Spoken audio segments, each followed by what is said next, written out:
오늘은 4장 17절을 중심으로 말씀을 전하겠습니다. 먼저 16절을 보겠습니다. 골로새서 4장 16절 시작. 이 편지를 너희에게서 읽은 후에 라오디게아인의 교회에서도 읽게 하고 또 라오디게아로부터 오는 편지를 너희도 읽어라. 아멘. 여기 16절에서 이 편지라고 지칭하는 이 편지는 골로새서를 의미합니다.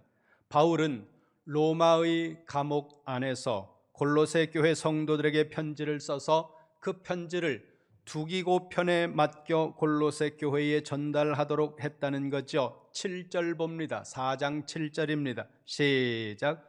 두기고가 내 사정을 다 너희에게 알려주리니 그는 사랑받는 형제요 신실한 일꾼이요 주 안에서 함께 종이 된 자니라. 아멘. 사도 바울이 골로새 교회 성도들에게 두기고를 소개합니다. 골로새서를 가지고 골로새로 가고 있는 이 두기고를 소개하는데 거기 보세요.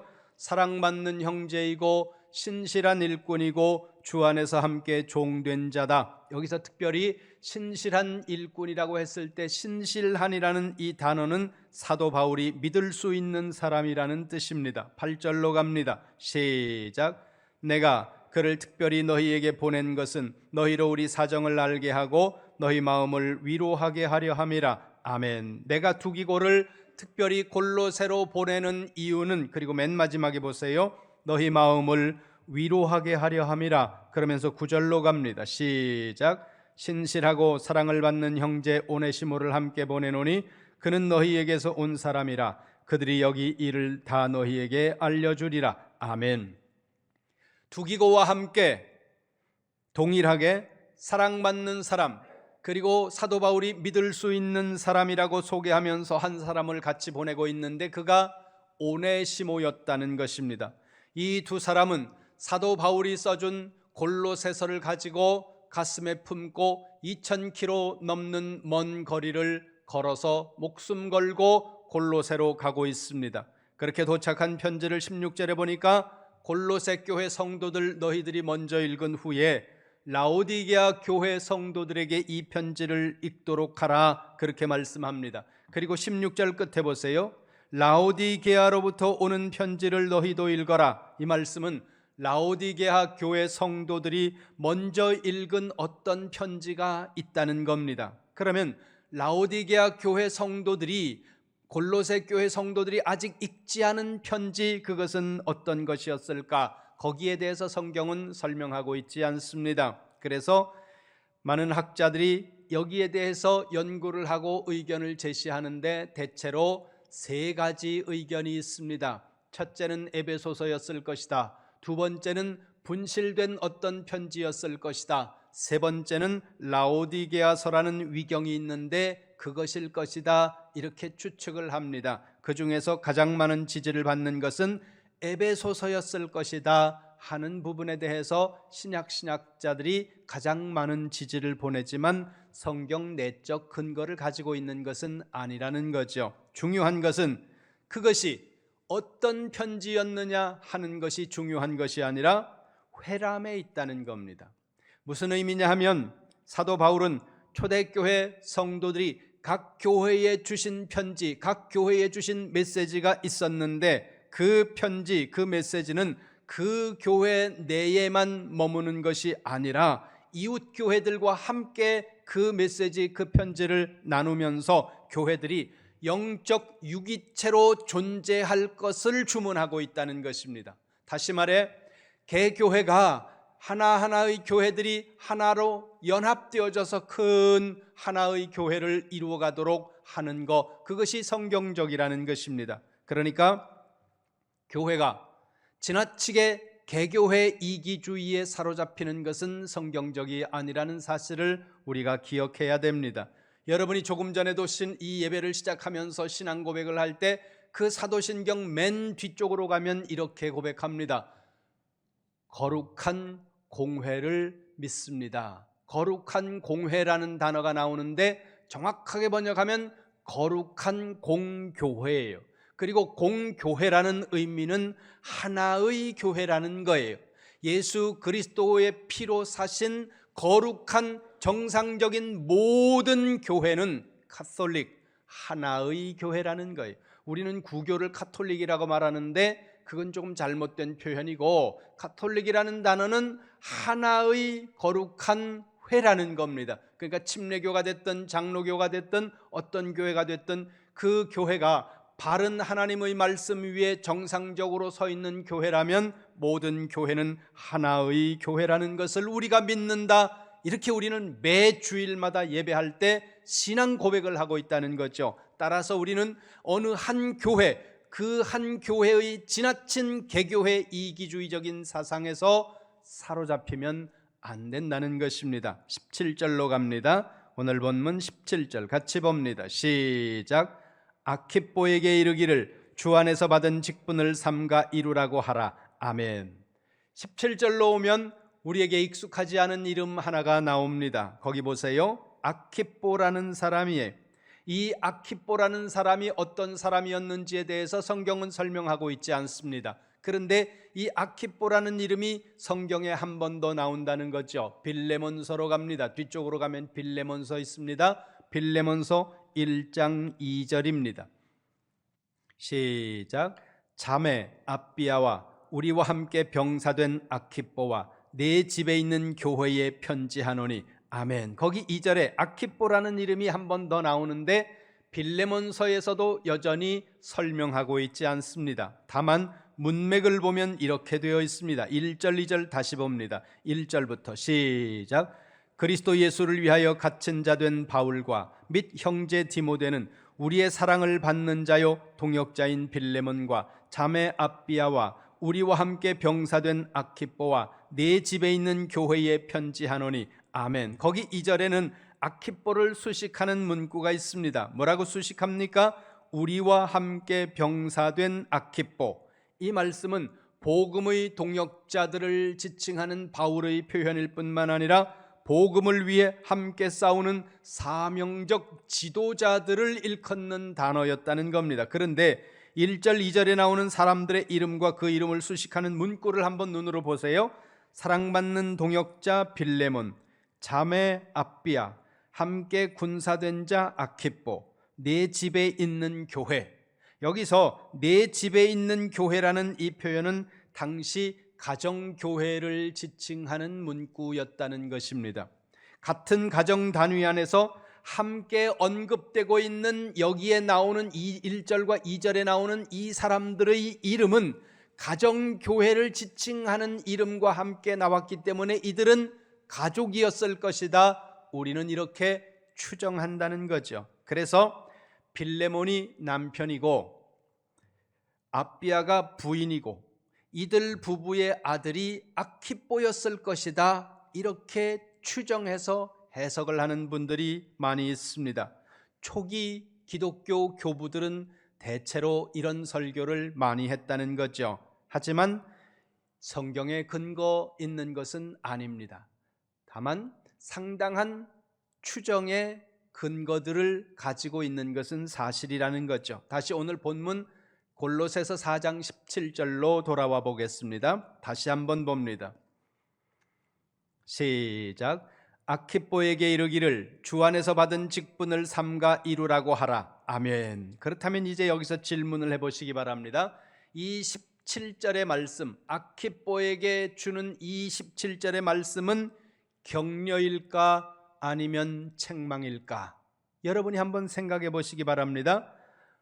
오늘 본문에서 이것이 격려인지 이것이 책망인지에 대해서 설명하고 있지 않습니다. 그리고 책망인지 격려인지 이것을 구분하기도 쉽지 않다는 거죠.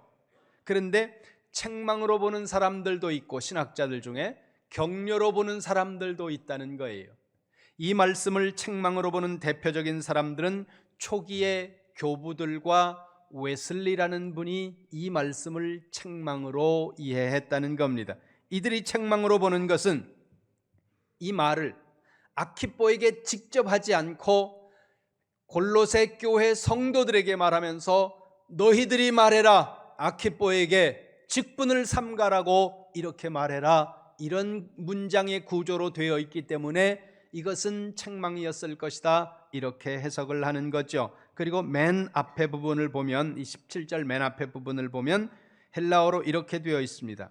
카이 에이파테 아르키포. 아르키포라는 단어가 이제 아키포라는 단어인데, 여기 에이파테라는 단어가 말하라라는 단어예요. 그런데 2인칭으로 되어 있어서 너희가 말해라 아키포에게.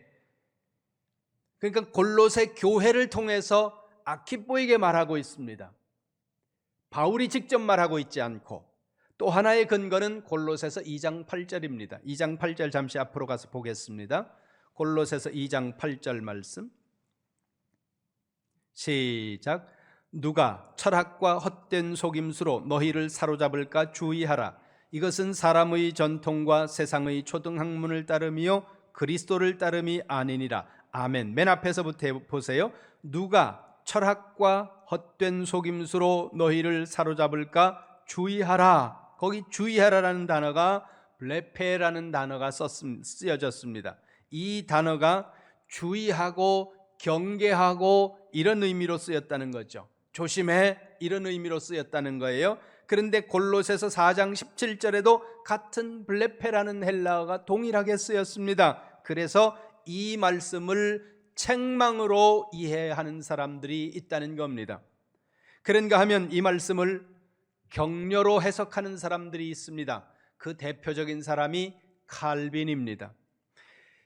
17절의 말씀을 격려로 보는 근거는 빌레몬서 1장 2절에서 아키포를 함께 군사된 자로 표현하고 있기 때문이라는 거예요. 그 사람은 우리와 함께 군사된 자다. 이 군사된 자라는 것은 사명의 리더, 그러니까 지도자적인 사명을 가지고 가장 앞에서 싸우고 있는 사람들을 주로 지칭할 때 이와 같은 표현을 했더라는 거죠. 그렇기 때문에 이건 책망이 아니라 격려다. 칼빈은 그렇게 보았다는 겁니다. 그뿐만 아니라 17절 맨 마지막 부분을 보세요. 거기 보면 헬라어 사본으로 보면 이렇게 되어 있습니다. En quirio hina auten plerois. 여기 맨 마지막 단어가 플레로이스라고 하는 단어인데, 이 단어가 가정법 현재 2인칭 단수로 되어 있어요. 이게 무슨 의미냐면, 히나라는 헬라어 단어와 가정법 현재가 이렇게 문장 속에서 그 문법으로 만나면 거기 그러니까 히나 플러스 가정법 현재라고 하는 문법이 사용될 때는 이게 격려를 하기 위한 말들을 헬라 사람들이 이 문법을 가지고 하더라는 거예요. 그래서 칼빈은 책망이 아니라 이 문법으로 봤을 때 이거는 격려다, 이렇게 해석을 했다는 겁니다. 그리고 사도 바울은 책망을 할 때는 주로 직접적으로 책망의 내용들을 성경에 많이 기록합니다. 당을 짓지 말아라. 자신의 패거리를 만들지 말라는 거예요. 내가 좋아하는 몇몇 사람들과 어울리면서 자기들이 좋아하는 어떤 그런 생각들을 공유하고 그걸 통해서 세를 만드는 고린도 교회 사람들을 향해서 그렇게 말합니다. 당을 짓지 말아라. 교회 안에서 내가 좋아하는 몇 사람들과 사적인 모임을 만드는 것은 안 될 일이라는 겁니다. 그래서 교회 안에 무슨 회, 무슨 여전도회, 권사회 이런 거 외에 무슨 회 이런 소문이 들리면 안 되는 거예요. 당을 짓지 말라는 거죠.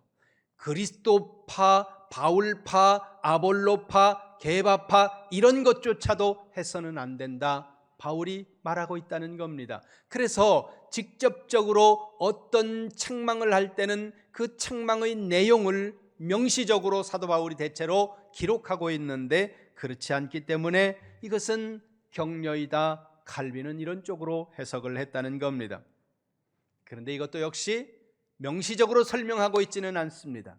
그러니까 책망인지 격려인지 이것을 명확하게 구분하기는 어렵다는 거죠. 그런데 4장 17절 말씀을 단어 하나하나를 보면 책망과 격려를 동시에 하고 있는 것으로 우리가 볼 수 있다는 겁니다. 따라서 저는 책망이나 격려 어느 한쪽을 선택하는 것이 아니라 책망과 격려라고 하는 그 스펙트럼 안에서 어떤 중간 지점에 이 초점을 맞추고 있다는 거죠, 사도 바울이.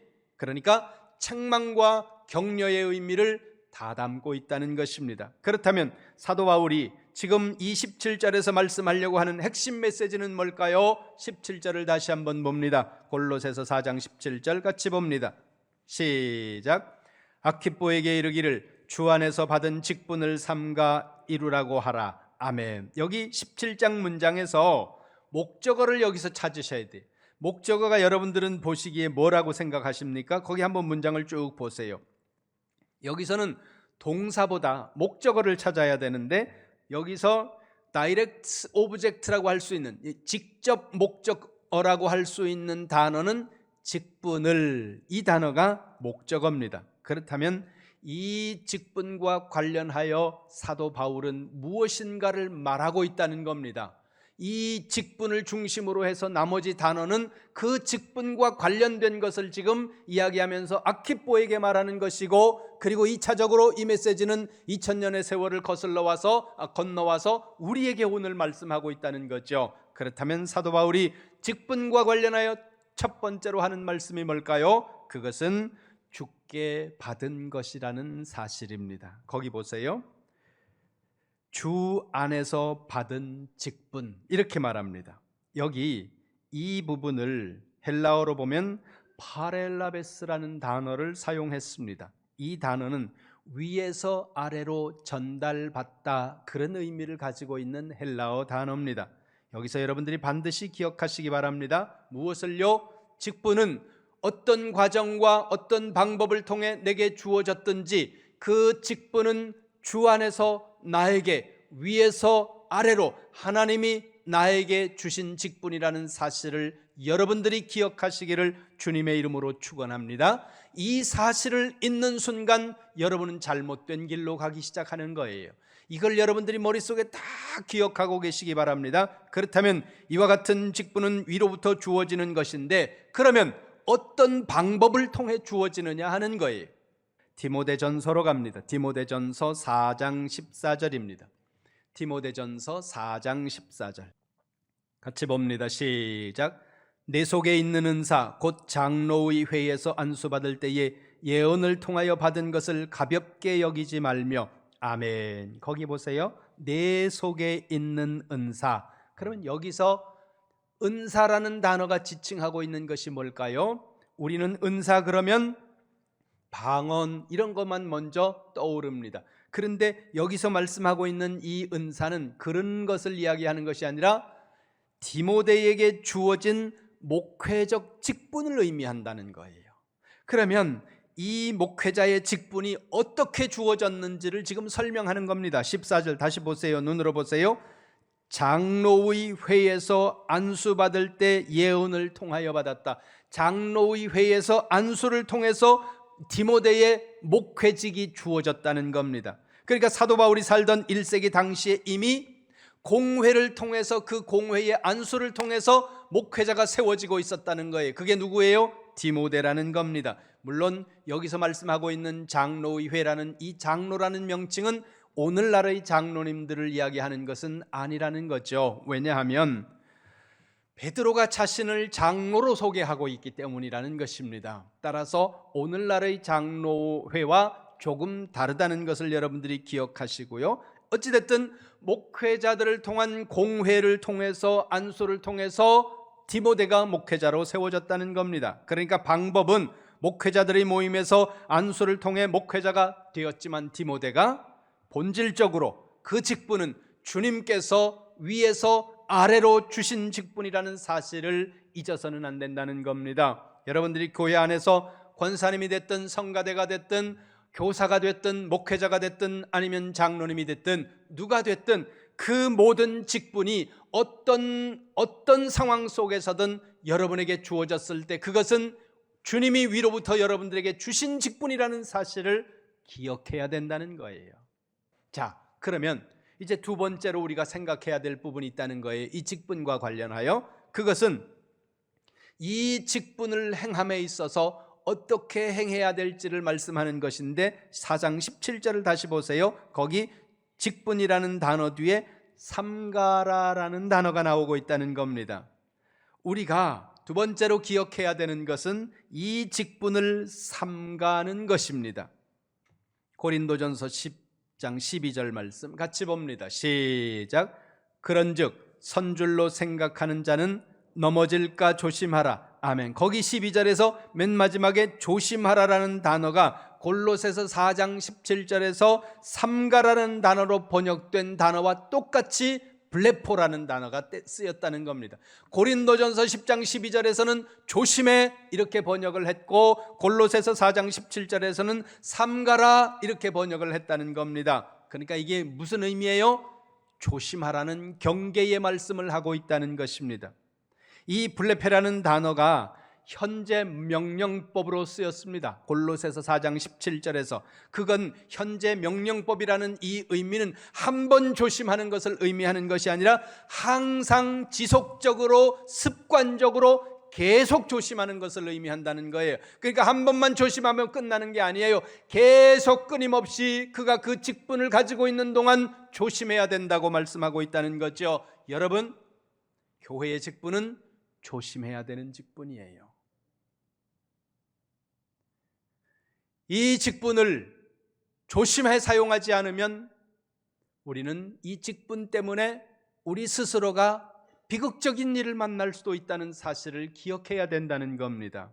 그렇다면 구체적으로 무엇을 조심해야 하는가, 이 부분에 대해서 오늘 본문은 설명하고 있지 않습니다. 그러나 성경 전체적인 통전적 관점에서 보았을 때 한 3가지 정도로 말씀을 드릴 수 있는데, 첫째는 형식화를 조심해야 된다는 겁니다. 무슨 의미냐 하면 직분의 형식화는 직분의 역할론적 관점에 집중되는 거예요.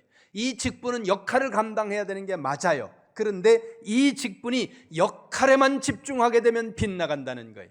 그러니까 장로님의 역할에만 집중하면 안 된다는 거예요. 안수 집사님의 역할에만 집중하면 안 된다는 거예요. 이 직분을 주신 하나님의 의도가 있다는 거죠. 모든 직분은 하나님께서 주신 의도가 결국은 동일해요. 뭐예요? 성도를 세우고 주의 몸 된 교회를 세우는 거예요.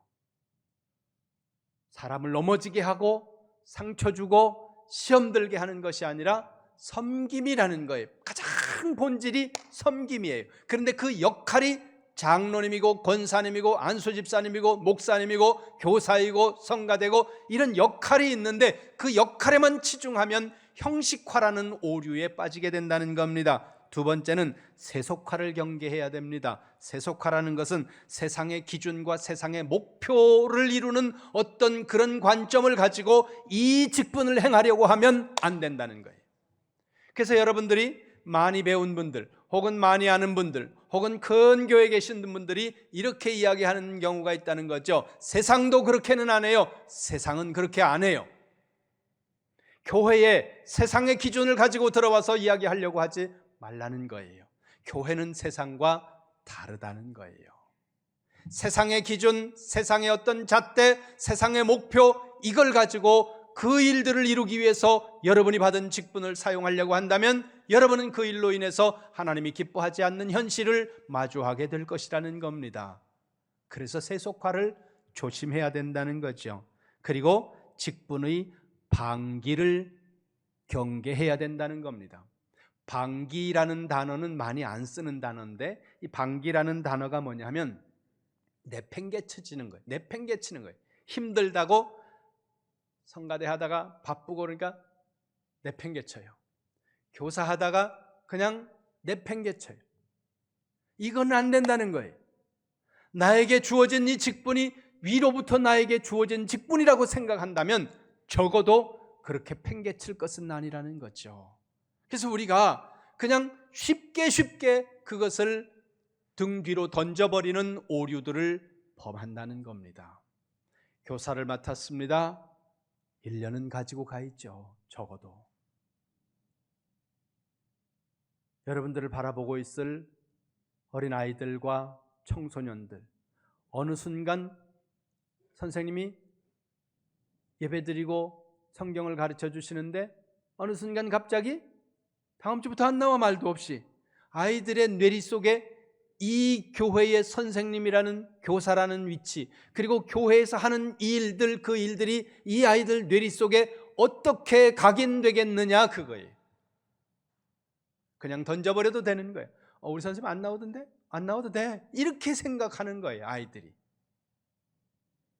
그 아이들에게 그런 생각을 심어주는 것조차도 안 되지만 하나님께서 우리로 하여금 그렇게 방기하라고 직분을 주신 것은 아니라는 걸 여러분 기억하시기 바랍니다. 다시 골로새서 4장 17절을 한 번만 더 보겠습니다. 시작. 아키뽀에게 이르기를 주 안에서 받은 직분을 삼가 이루라고 하라. 아멘. 거기 맨 마지막 단어 보세요. 이루라라는 단어입니다.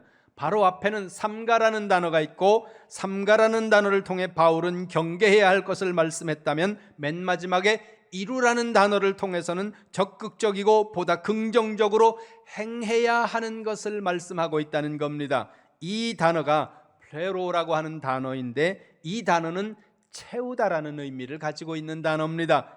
에베소서 5장으로 가보겠습니다. 에베소서 5장 18절입니다. 같이 봅니다. 시작.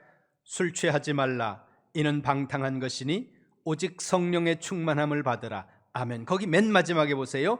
오직 성령의 충만함을 받으라 할 때 거기 충만함이라는 단어가 골로새서 4장 17절에 있는 이루라라는 단어와 동일한 플레로라는 단어가 쓰였다는 거예요. 골로새서 4장 17절에서는 이루라고 번역을 해놨고 에베소서 5장 18절에서는 충만하라고 번역을 해놨다는 겁니다. 뭐예요? 채운다는 의미라는 거예요. 그런데 이 헬라어에서 채운다는 이 의미는 조금 다르게 말하면 완성한다는 뜻을 가지고 있다는 거예요. 그러니까 직분을 완성해라 이런 의미도 가지고 있다는 거죠. 근데 이 단어가 골로새서 4장 17절에서 현재형으로 쓰였습니다. 그거는 말씀드린 대로 한 번만 채우는 게 아니에요. 한 번만 완성하는 게 아니라 계속 반복적으로 채우고 계속 반복적으로 완성해 가되 끝없이 채우고 wan성해 가라는 의미로 이 문법이 사용이 되었다는 겁니다. 그래서 사도 바울은 디모데후서 4장 7절을 보겠습니다. 같이 봅니다. 시작. 나는 선한 싸움을 싸우고 나여 달려갈 길을 마치고 믿음을 지켰으니. 아멘. 거기 중간에 보세요. 나의 달려갈 길을 마치고. 바울은 지금 자신의 직분을 이루어가는 그 과정을 뭐에 비유하고 있습니까? 마라톤에 비유하고 있다는 겁니다. 산을 넘고 바다를 건너고 강도들과 수많은 환경으로부터 오는 위험을 무릅쓰고 복음을 전하기 위해 튀르키예와 그리스와 그 일대를 끝없이 돌다가 마지막에 감옥에 갇혔습니다. 더 이상 나가서 복음을 전할 수 없으니까 바울은 뭘 하는 거예요? 편지를 쓰는 거예요.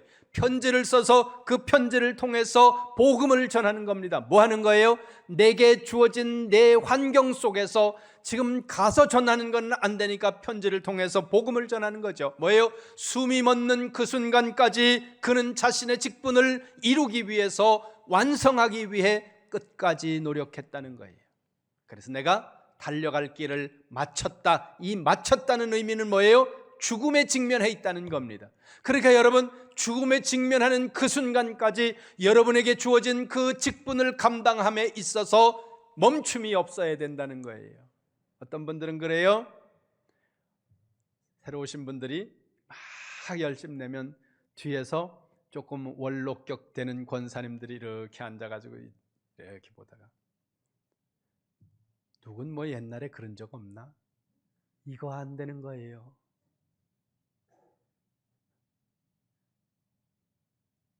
멈춤이 없어야 된다는 거죠. 한 번만 채우는 것이 아니라 끊임없이 채우라는 의미고, 한 번만 완성하라는 의미가 아니라 쉼 없이 끝없이 완성해 가라. 이렇게 오늘 본문을 통해 우리에게 말씀합니다. 언제까지요? 우리의 숨이 멈추는 그 자리에 이르기까지. 여러분, 사도 바울은 아키뽀라는 이름을 부르면서 이렇게 말합니다. 내가 주 안에서 받은 직분, 그 직분을 삼가라. 그리고 그 직분을 이루어라. 이 시간 주님께서 여러분의 이름을 부르시면서 말씀하십니다. 내가 받은 직분, 그 직분은 위로부터 주어진 직분이다. 그 직분이 무엇이든지 그런 거로 너는 그 직분을 삼가야 하고 너는 그 직분을 이루어야 한다. 어떻게 삼가해야 한다고요? 역할에 집중하는 것을 경계해야 하고 세속화를 경계해야 하고 그리고 세상의 기준을 통해서 그 세상의 목적을 이루는 그 일들을 위해서 그 직분을 이루려고 하는 그런 것들을 조심하고 그리고 어느 순간 그 직분을 하찮게 여겨서 방기해버리고 내팽개치는 그런 것들을 우리가 조심해야 된다는 겁니다. 그러면서 이 직분을 이루어야 한다. 이 직분을 완성해 가는데 그 끝은 우리가 죽음을 맞이하는 순간입니다. 마지막 날 주님 앞에 섰을 때 주님 잘했다, 잘했다 이렇게 칭찬받는 순간까지 여러분 달려갈 수 있기를 바랍니다.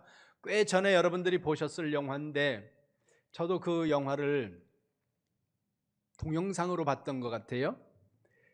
그 국제시장이라는 영화입니다. 부산의 그 국제시장을 배경으로 이제 피난민들이 내려와서 자리를 잡는 그 과정 속에서 일어나는 일인데 이제 북한 북쪽에서 피난민을 타고 일사후퇴인가요? 거기서 큰 배를 타고 피난을 내려오는 과정 속에서 여동생과 오빠가 아버지하고 가족들과 피난을 해나오는 과정 속에서 아버지 손을 놓쳤습니다. 그리고는 아버지와는 영영 이별이 되었고 이 오빠는 아버지가 이 아들에게 이렇게 얘기합니다. 동생 책임져야 돼. 동생 지켜야 돼. 이걸 목숨처럼 여기면서 평생을 사는 거예요. 그리고 가정을 이루기 위해서 가정을 일으키기 위해서 온갖 고생하면서 저 국제시장에서 장사도 하고 그러다가 큰 돈 벌 수 있다는 말을 들어서 독일 광부로 갑니다. 독일의 광부로 가서 그의 인생이 다 흘러간 마지막에 노인이 된 이 주인공이 아버지의 사진 앞에서 이렇게 얘기합니다. 아버지, 나 잘했지요.